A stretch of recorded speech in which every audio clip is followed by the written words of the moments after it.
자, 오늘은 재무상태표에 대해서 얘기를 할 건데요. 사업을 한다고 했을 때 가장 먼저 만들어지는 게 뭘까요? 재무상태표예요. 그렇기 때문에 오늘 재무상태표를 먼저 배우는 거예요. 자, 제가 첫 번째 주제로 제시한 게 이거예요. 투자자가 알아야 될 항목은 그리 많지 않다라는 거예요. 우리가 재무제표를 볼 때 가장 어려워하시는 것들이 뭐냐면, 재무제표는 뭘로 이루어져 있나요? 다 숫자로 이루어져 있어요. 그쵸? 모든 것들이 다 숫자예요. 숫자. 그쵸? 그리고 단위가 어때요? 거의 조 단위인 것들도 있죠. 뭐 삼성전자 같은 경우는 매출이 거의 조 단위잖아요. 그쵸? 그리고 뭐 애플 같은 경우는 시가총액이 한 국가에 뭐 그렇게 크지는 않겠지만 한 국가의 예상과도 맞먹는 그 정도의 엄청난 재력을 자랑하죠. 회사 자체가. 그래서 그 숫자들이 의미하는 바가 무엇인가를 엄청나게 파는 걸 부담스러워하는 부분이 많은데, 사실은 그런 숫자들을 일일이 하나하나 다 파는 사람들은 뭔가요? 그런 사람들은 그런 거에 관련된 직종이 있죠. 그쵸? 대부분 그런 사람들은 회계사라고 얘기를 하잖아요. 근데 투자자들이 해야 되는 건 뭔가요? 그런 숫자들을 다 보는 게 아니라 그런 숫자들이 어떠한 흐름으로 움직이고 있는지, 그리고 이 숫자들이 나의 투자 원칙에서 얘기해주고 싶은 게 무엇인지를 스스로 해석하는 사람들이 투자자예요. 자본가라는 말입니다. 그런 사람들이. 그래서 투자자들이 알아야 될 항목은 사실 그렇게 많지 않아요. 근데 그것을 보고 어떻게 내가 해석을 하고 나의 원칙하에서 어떻게 내가 투자를 해 나갈까가 중요한 겁니다. 그런 것들을 배울 거고요. 투자에는 크게 이렇게 얘기를 해요. 기술적 분석이 있고, 그 다음에 기본적 분석이 있다. 이런 말 많이 하거든요. 경환씨, 기본적 분석과 기술적 분석의 차이가 뭐인 것 같으세요? 기술적 분석은 차트? 기술적 분석은 차트. 네. 기본적 분석은 뭐 자산 네. 보는 거야? 네. 보통은 이제 재무상태표. 기술적 분석은 뭔가요? 차트죠? 뭐 이런 차트도 있고, 막 이런 차트도 있고, 그죠? 뭐 이런 차트도 있고, 이런 차트도 있고, 이런 차트를 얘기하는 거예요. 기술적 분석은. 그쵸? 그리고 기본적 분석은 뭔가요? 말 그대로 재무제표죠. 그쵸? 재무제표인데, 이 두 가지의 공통점이 뭘까요? 아니, 왜 이렇게 어렵게 생각해? 예측. 그쵸? 예측해서 우리가 하는 건 뭐예요? 투자자들이 하는 건 싸게 사서, 우리가 항상 얘기하잖아. 그 다음에 비싸게 팔려고. 그거 하려고 이거 기술적 분석이랑 기본적 분석 하는 거잖아요. 맞죠? 사실 앞으로 내가 내 원칙 하에서 이 정도, 아까 제가 차트를 먼저 본다고 병무씨 말씀드렸죠. 그죠? 왜 먼저 봐요? 기술적 분석을 보는 거예요. 차트가 지금 어떠한 차트를 본다는 건 뭐예요? 아까 명홍씨가 말씀하신 것처럼 그 차트가 과거부터 현재까지 어떤 역사로 현재 어떠한 가격을 형성하고 있는지를 보는 거겠죠. 그쵸? 그 다음에 기본적 분석을 보는 건 뭐예요? 아, 이 정도 가격이 형성이 되어 있는데 일단은 기술적 분석을 통해서 가격은 내가 마음에 들어. 근데 기본적 분석, 이 기업이 무엇을 하고 있는지를 내가 알아야 되잖아. 어떤 재물을 갖고 있는지 알아야 되잖아. 그쵸? 그렇기 때문에 기본적 분석까지 파악한 이후에 이거는 재무도 너무 좋은데? 그럼 나는 이 정도 가격에 투자를 해야겠다. 근데 그 투자라는 이유는 뭐예요? 결국은 오를 것이다라는 미래에 대한 예측을 하는 거잖아요. 우리가 예측을 하면 안 된다, 예측을 하면 안 된다라고 얘기는 하지만 사실 어쩔 수 없잖아요. 우리는 투자뿐만 아니라 삶이라는 것 자체는 그런 어떤가요? 예측을 하게 되잖아요. 그쵸? 하지만 우리가 왜 예측을 해야 되는지를 무엇을 기준으로 따져야 된다는 거예요? 현재를 기준으로 따져야 된다는 얘기예요. 그쵸? 오를 것이야 라고 들어가지만 100% 오르는 게 아니죠. 그쵸? 오를 수도 있고 떨어질 수도 있는 거잖아요. 결국은 뭐예요? 확률적인 계산을 해야 되는 거잖아요. 그죠? 내가 이 기업을 선택함에 있어서 어떠한 확률로 투자를 해야 될 것인가를 보고 들어가는 거지, 내가 이 기업이 기술적으로도 싸고 기본적 분석으로도 괜찮은 기업이기 때문에 얘는 무조건 올라 해서 여기에 몰빵을 하면 될까요, 안 될까요? 그렇게 하는 게 아니란 말씀 드리는 거예요. 이거는 확률에 따른 거죠. 확률에 따른. 그쵸? 그러면 결국은 우리는 어쩔 수 없이 예측을 하지만 그 과정 속에서 내가 가격대를 만들어 나가는 투자를 해야 된다라는 말씀을 드리는 거예요. 이해가 되세요? 근데 보통은 기술적 분석, 기본적 분석을 얘기하는 사람들은 다 어떻게 얘기하나요? 무조건 간다. 이 기업은 이렇기 때문에 1 더하기 1은 2이기 때문에 이 기업은 무조건 투자해야 된다. 이 기업은 무조건 팔아라. 무조건 사라. 이런 식으로 얘기를 하죠. 그쵸? 그럼 그런 부분에 대해서 우리가 어떻게 생각해야 된다고요? 의심을 해야 된다고. 근데 그 의심을 할 수 있는 기준은 누가 만들어야 된다는 거예요? 우리가 만들어야 된다는 거예요. 그럼 여기서 여러분들이 배우는 건 기업을 보는 어떻게 본다라는 기본적인 분석도 배우는 거지만 뭔가요? 가장 중요한 건 여러분들만의 원칙을 만들어 나가는 거예요. 그래서 하는 그 과정에서 저한테 뭐라 해야 돼요? 질문도 하고 궁금한 것들 그리고 복습도 하고 이런 과정이 꼭 필요해요. 예를 들어서 오늘부터 재무상태표, 다음 시간에 손익계산서, 그 다음에 현금흐름표 이런 식으로 단계를 넘어가면서 공부를 할 건데 예를 들어서 예습이 안 돼 있는 상태에서 들어오면 다 이게 이해가 안 돼요. 끊어져 버려요. 아까 우진 씨가 그런 얘기했죠. 제가 뭐라고 얘기했죠? 어떠한 사업이 이루어짐에 있어서 재무제표의 시작은 무엇으로 시작된다? 재무상태표로 시작된다. 이런 얘기 말씀드렸죠. 그럼 여러분들은 뭐예요? 오늘 여기서 여러분들만의 재무상태표를 만들어야 돼요. 재무상태표를 만들 수 있는 마인드를 가져야 돼요. 근데 재무상태표를 갖고 있을 수 있는 마인드는 누가 갖고 있는 거야? 사업가, 자본가들만이 가질 수 있는 마인드예요. 그럼 여러분들은 지금 무엇을 갖고 있을까요? 여기 지금 사업하시는 분도 계세요. 사업하시는 분도 계시고, 그 다음에 직장을 다니시는 분도 계시고, 주부도 계시고, 여러분들이 다양한 분들이 계시지만, 다 재무상태표, 내 안에 재무상태표를 갖고 계신 분은 별로 없으실 거예요. 다 대부분 뭘 갖고 있을까요? 가계부를 갖고 있겠죠. 가계부. 그렇죠. 가계부. 가계부와 재무상태표의 차이가 뭘까요? 뭔지 아시나요, 여러분들? 재무상태는 뭐예요? 기업이죠. 기업. 그 다음에 또 누구라고 아까 말씀드렸죠? 자본가라 그랬죠. 그쵸? 이 사람들은 소비를 하지 않아요. 무슨 소리야? 돈 많은 사람들이 소비를 얼마나 많이 하는데 그 사람들 타고 다니는 차봐. 스포츠카가 몇 대인데 막 이런 얘기들 많이 하죠. 그쵸? 근데 그 정도 돈의 비율에 있어서 그 정도 돈을 사용한다면은 우리가 일반 사람들이 사용하는 것과 별반 차이가 많을까요? 그렇게 차이 많지 않아요. 자본가들은 뼛속 깊이 뭐가 있어요? 소비에 대한 그 뭐라 그럴까요? 이렇게 소비라는 것 자체를 그렇게 많이 하지 않아요. 다 뭐래요? 이 소비가 아니라 다 투자를 진행합니다. 투자. 재무상태표라는 게 어때요? 이렇게 생겼어요. 앞으로 보게 되실 거예요. 재무상태표는 차변이라고 하는데 이거는 그냥 왼쪽이라고 해도 돼요. 여기가 무엇으로 이루어져 있어요? 자산으로 이루어졌고 오른쪽은 뭐가 있어요? 부채와 그 다음에 자본이 있어요. 이렇게 있어요. 가계부는 어떻게 있어요? 수입. 그쵸? 그 다음 밑으로 다 뭐예요? 지출이죠. 그래서 남는 돈. 이 남는 돈은 어떻게 해요? 그냥 저축. 이거잖아요. 맞죠? 근데 재무상태표적인 마인드를 갖고 있다라는 건 뭐예요? 내가 어떻게 내가 번 돈을 자산화시킬까? 자산화시킨다는 건 뭐예요? 어떠한 생산체제를 만들까?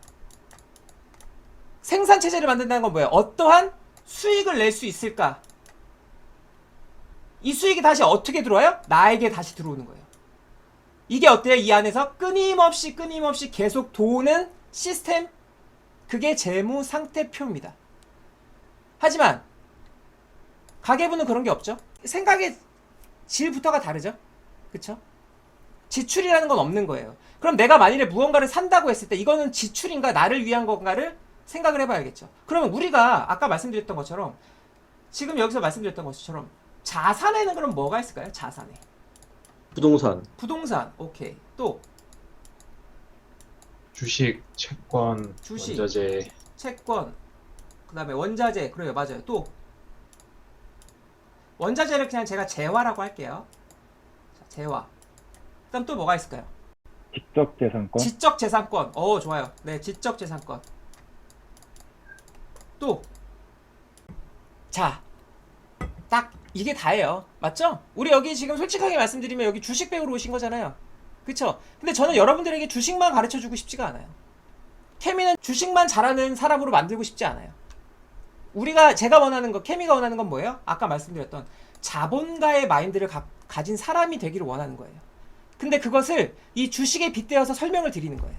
자, 여러분들 이것을 통틀어서 자산이라고 얘기를 해요. 근데 자, 아까 제가 말씀드렸죠. 주식에는 재무상태표에는 자산이 있고 부채가 있고 그 다음에 뭐가 있다 그랬나요? 자본이 있다고 제가 말씀드렸죠. 맞나요? 여러분들? 자, 그러면 자산이라는 건 결국은 뭔가요? 자산은 부채 더하기 자본인가요? 맞죠? 그렇죠. 맞죠? 음. 그러면 자, 자산 빼기 부채는 뭐예요? 자본. 자본이죠. 자본, 이걸 다른 말로 뭐라 하는지 아세요, 여러분들? 순자산이라 그래요. 음. 이 모든 것들은 다 무엇을 통해서 시작되는 거예요? 다 순자산을 통해서 시작되는 거예요. 이해되세요, 여러분들? 여러분들한테 투자를 하는 것들, 여러분 스스로가 다 뭐라고요? 자산이에요. 왜? 그 안에서, 내 머리 안에서 가치를 창출하잖아요. 그렇지 않나요? 그 가치에 창출된 그 발현한 게 무엇으로 나오는 거예요? 제품으로 나오는 거예요.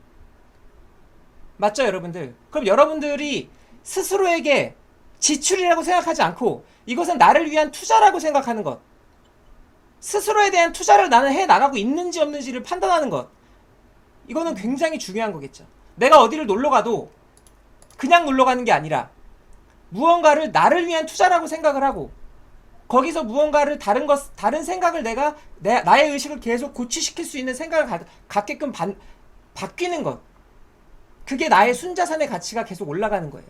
그게 누가 생각하는 거라고요? 자본가들이 그렇게 생각한다는 거예요. 이해가 되시나요, 여러분들?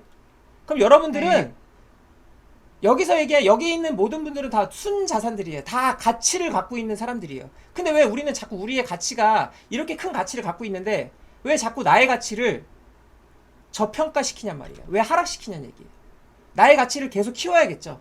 그쵸? 내가 주식을 잘할 수 있는 것도, 아까 말씀드렸던 명록 씨가 채권에 투자할 수 있는 거, 원자재가 투자할 수 있는 것도 다 뭐예요? 순자산의 가치가 그만큼, 나의 의식이 그만큼 커야지만 발현될 수 있는 하나의 도구들인 거예요. 가장 중요한 건 뭐예요? 나예요, 나. 저런 가치들, 저런 돈이 아니란 말씀을 드리는 거예요. 돈은 뭐예요? 그냥 단순히 나의 가치를 발현시킬 수 있는 도구일 뿐이라는 말씀을 드리는 거예요. 돈이 전부가 아니에요. 이 생각을 바꾸는데 제가 3년이 걸렸어요. 여러분들도 마찬가지로 쉽지 않겠죠. 여러분들은 여기 돈을 벌기 위해서 왔지만, 말씀드렸던 것처럼 재무상태표라는 게 자본가들이 생각하는 그 구조가 그 안에서 돈이 쌓이는 개념인가요? 아니에요. 자산의 가치가 계속 굴러가는 개념이에요. 워렌 버핏이 얘기하죠. 스노우볼 이펙트라는 얘기. 그게 돈이 계속 커진다는 얘기인가요? 아니에요. 자산이 계속 커진다는 얘기예요. 나의 가치가 계속 발현된다는 거예요. 기업의 가치가 계속 올라간다는 얘기라고요. 단순히 돈을 많이 쌓아간다는 개념이 아니라는 말씀을 드리는 거예요. 아셨죠, 여러분들? 그쵸? 이 생각을 꼭 갖고 접근을 하셨으면 좋겠습니다. 여기까지 혹시 이해가 안 되시는 부분 있으세요? 자, 없으시면 넘어갈게요. 자, 제가 아까 얘기했던 부분들을 간략하게 요점 정리를 해보면, 우리는 그거예요. 우리가 가장 걱정하는 건 돈을 벌고 먹고 사는 단계를 가장 걱정해요. 그쵸? 그럼 여러분들은 지금 무엇이 궁금해서 오신 거예요, 사실? 요거예요. 먹고 사는 거. 돈 어떻게 벌까? 근데 케미가 원하는 건 뭐예요? 이건 아니야. 지금의 시대는 먹고 사는 단계를 걱정할 시대가 아니야. 왜? 굶어 죽는 사람이 없어. 그럼 이번에 뭐 코로나 사태를 통해서 뭐 재난지원금 가는 거 보면 대부분 알잖아요. 우리가 지금 뭐 아사하는 사람들이 있나요? 아사했다고 뭐 뉴스에 나오는 사람들이 있나요? 그런 사람들은 없어요. 그쵸? 내 가치를, 아까 순자산의 가치를 아는 사람들이라면 아무리 작을지라도 그 가치를 몰라서 사실 궁핍할 확률이 더 커요. 모든 게 다 돈이라고 생각하기 때문에. 우리는 지금 무엇을 걱정해야 될 단계냐? 지키고 운영하는 단계. 내 자산을 계속 돌릴 수 있는 단계를 우리는 생각을 해야 되고요. 그리고 지키고 운영하는 단계가, 다음 단계가 뭔가요? 웃으며 죽는 단계. 웃으며 죽으려면 어떻게 해야 될까요? 내 주위에 사람들이 많아야겠죠. 그쵸? 고독사하는 사람들이 그렇게 많아요, 요즘에. 왜? 돈은 많은데도 고독사를 해요. 제가 상담을 해봐도 돈은 많아도 사람이 즐겁지가 않아요, 삶이. 왜? 돈은 많은데 나는 늙어가는데 내 주위에는 사람이 없어요. 나의 생각을, 나의 의식을 공유할 수 있는 사람이 없다라는 말씀을 드리는 거예요. 재산이 막 70억, 80억 돼도요, 그렇게 즐겁지가 않대요. 그런 사람들을 상당히 많이 만납니다. 네. 물론 즐겁게 사시는 분들도 계시지만 왜 그럴까요? 왜 그런 생각이 들까요? 나의 의식이 넓지 못하기 때문에 그래요. 사람들이 많이 모이지 않기 때문에 그런 거라고요. 그럼 결국은 뭔가요? 사람들이 많이 모일 수 있는 문화가 필요한 거예요. 그리고 나의 그런 생각이 필요한 거예요. 근데 우리는 대부분 지금 뭐예요? 혼밥, 뭐 혼술, 그다음 결혼도 안 하려고 그러죠. 우진 씨 혹시 결혼할 생각 있어요? 저는 결혼할 겁니다. 그 우진 씨가 낳는 그 자식들은 사실 뭐예요? 자산이죠? 그렇죠? 그 자산이에요, 여러분들. 그렇죠? 그냥 내 자식이지만 그건 뭐예요? 곧 자산이라고요. 미래에 어떤 가치를 창출할 줄 모르는 엄청나게 소중한 자산이라고요. 그러면 내가 하는 건 뭐예요? 투자겠죠. 내가 자녀를 낳는다면, 그렇죠? 근데 우리는 그런 마인드로 키우나요?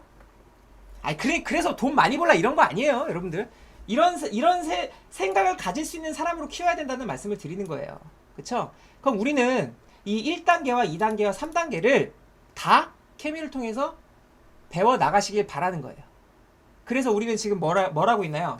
투자는 삶이다라는 고전을 하고 있고요. 그죠? 그 다음에 멘토링 수업도 하고 있죠? 그죠? 문화를 만들어 나가는 거예요, 지금. 케미의 문화를.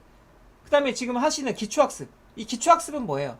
사실 재무제표는 다른 말로 하면 뭐예요? 기업이 우리에게 제시해주는 숫자로 말해주는 언어예요. 맞죠? 그 언어를 우리가 어떻게 바라볼까가 궁금하기 때문에 여기 온 거잖아요. 그쵸? 그럼 우리가 나중에는 그 언어를 내가 생각하는 그 기업의 재무제표가 내가 생각하는 언어, 병무 씨가 생각하는 언어, 우진 씨가 생각하는 언어가 다 같을까요? 다를까요? 다 달라요.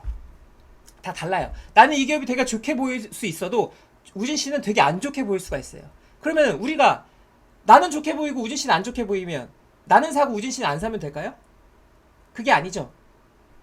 서로의 의견을 공유하면서 그 의견 속에서 새로운 무언가 다른 배움이 있겠죠. 그쵸? 그 속에서 내가 선택을 한다면 더 합리적인 선택이 될 확률이 크지 않을까요? 그쵸? 근데 그런 사람들이 많아진다면, 그런 모임이 강해진다면, 반대로 예를 들어서 가격이 미친 듯이 막 떨어져. 막 코스피가 막 1400, 1300까지 막 떨어져. 혼자 견딜 수 있을까요? 혼자 못해요. 못 견뎌요. 인간은 혼자 있을 때 가장 큰 불안감을 느껴요. 그럴 때 어떻게 해야 돼요? 같이 있으면. 그래도 나는 계속 투자를 하고 있다는 것을 보여주면, 우리가 그것을 함께 공유하면 버틸 수 있어요. 제가 이런 얘기를 왜 자신 있게 하냐? 제가 그걸 경험해 봤기 때문에 하는 거예요. 저는 2018년도 부터 투자를 시작해갔고요. 2018년도면 거진 그래도 고점이었어요. 그래서 지금까지 2020년도에 3월달에 거의 1,400까지 떨어졌죠.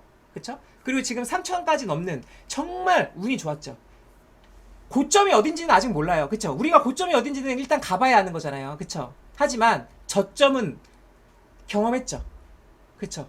50% 이상 날아가는 대폭락을 경험을 했어요. 근데 그 경험의 가치는 지금 투자를 시작하려고 하는 사람들과 그런 경험을 한 사람들은 굉장한 큰 갭이 있겠죠.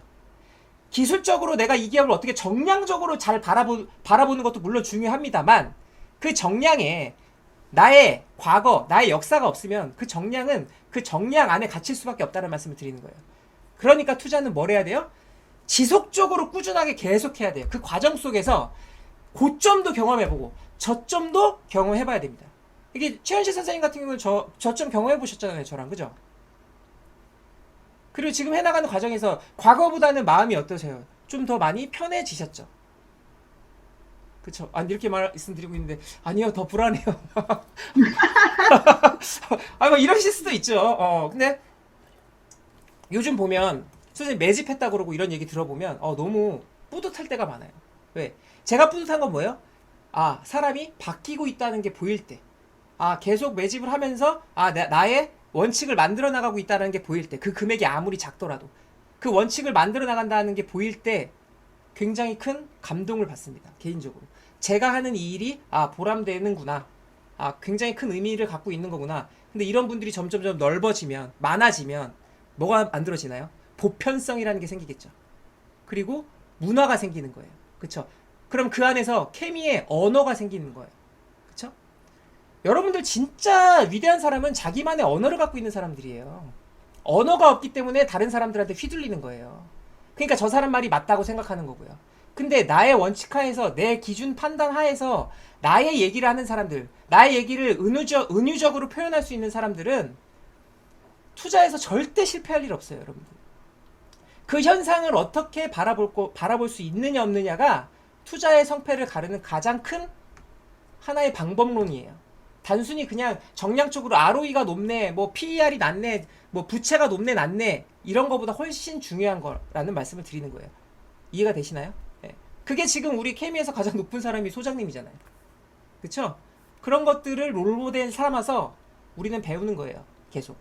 자, 그래서 말씀드렸던 것처럼 투자도 마찬가지예요. 세 가지. 뭘 봐요? 아까 처음에 차트를 보는 건 뭘 보는 거라고 말씀드렸죠? 포지션을 본다는 건 뭐예요? 그 지금의 위치를 보는 거죠. 그쵸? 가격을 보고 사는 거잖아요. 맞죠? 그 다음에 뭐예요? 비전. 비전이라는 건 역사죠. 역사를 통해서 앞으로 어떻게 될지를 우리가 판단을 하는 거지. 우리가 아무것도 없는데 경험이라는 것 자체가 뭐예요? 역사잖아요. 그쵸? 나의 오늘이 끝나면 나의 오늘의 역사는 끝나는 거잖아요. 내일 다시 시작하는 거잖아요. 그쵸? 그래서 노자는 이걸 일신의신이라는 말로 표현했잖아요. 엄청 위대한 표현이잖아요. 그쵸? 그쵸? 현재가 중요하다는 얘기인 거잖아요. 그쵸? 그리고 역사를 봐야지만 앞으로의 시장을 우리가 어떻게 흘러갈지를 파악을 할 수가 있는 거잖아요. 그 다음에 뭔가요? 재무제표. 뭐 채권이라든가 재무제표. 이런 건 뭐예요? 지금의 시장. 채권을 통해서 우리는 뭘 할 수 있어요? 금리가 오를 거나 금리가 떨어지거나 알 수 있는 거죠. 가장 간단한 표현이죠. 화폐의 가치가 오른다. 채권의 가격이 떨어진다. 맞죠? 화폐의 가치가 오른다. 그러면은 금리가 내린다는 건 금리가 오른다라는 건 뭐예요? 금리가 내린다는 건 뭐예요? 화폐의 가치가 떨어진다. 달리 얘기해서 유통량이 금리가 떨어지면 유통량이 많아지는 거야. 그죠? 그리고 금리가 오르면 유통량이 줄어드는 거야. 그 차이죠. 근데 그 기준이 지금의 시대는 무엇을 통해서 그 기준을 잡는다? 달러를 통해서 그 기준을 잡는다. 과거에는 무엇을 통해서 잡았다? 금을 통해서 잡았다. 그쵸? 그럼 그 달러의 흐름을 볼 수 있는 게 뭐예요? 환율이다. 그거예요. 맞죠? 그거는 채권 시간에 따로 배울 거예요. 근데 지금의 환율은 괜찮아요. 아직. 자, 그래서 우리가 궁극적으로 여러분들과 제가 되고 싶은 건 뭔가요? 예술가와 혁명가와 번역가입니다. 이 세 가지가 공통된 자본가의 속성이라고 저희는 항상 말을 하고 싶은 거예요. 그래서 여러분들은 앞으로 예술가가 되셔야 되고 혁명가가 되셔야 되고 번역가가 되셔야 된다는 말씀을 드리는 거예요. 이해가 되셨나요? 저희가 표현하는 자본가란 사람들은 이런 사람들이다. 이런 말씀을 드리는 겁니다.